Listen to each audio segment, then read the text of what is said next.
Kumusta ka? Okay lang. Tuli na ako. Di na ako supot. Talaga? Oo. Nagpatuli na ako sa doktor. Kahit masakit. Congrats! Salamat. Na-inspire ako sa mga sinabi mo sa akin. Adulting ka na, ha? Siyempre, para hindi na ako supot. Kaya yun, pumunta na ako sa doktor. Kaya ngayon, tuli na ako. Mukhang naka-move on ka na talaga. Hindi. Ikaw ba naman sabihan na supot?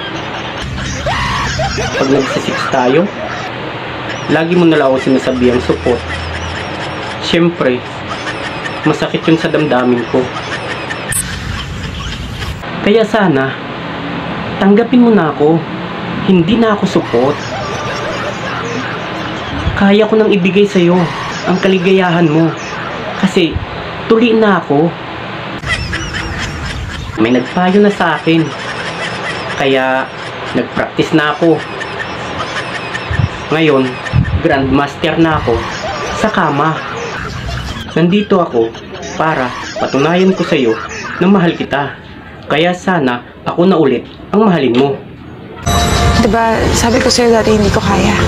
Lalo na ako. Hindi ko na yata kayang mawala ka pa ulit sa akin.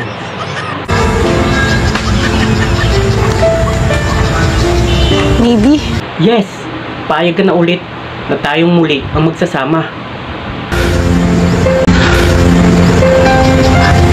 Naging magkaibigan ulit kami ni Gio, and before we knew what was happening, we came back to each other's arms.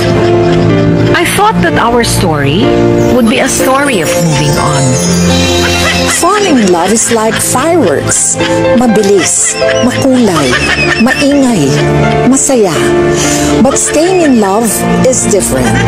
Sa isang committed relationship, kailangan ang pagbibigay ng oras at atensyon, pagpapasensya, pag-unawa, at higit sa lahat, pagpapatawad kapag nagpatalo sa kahinaan ng taong ating pinagkatiwalaan.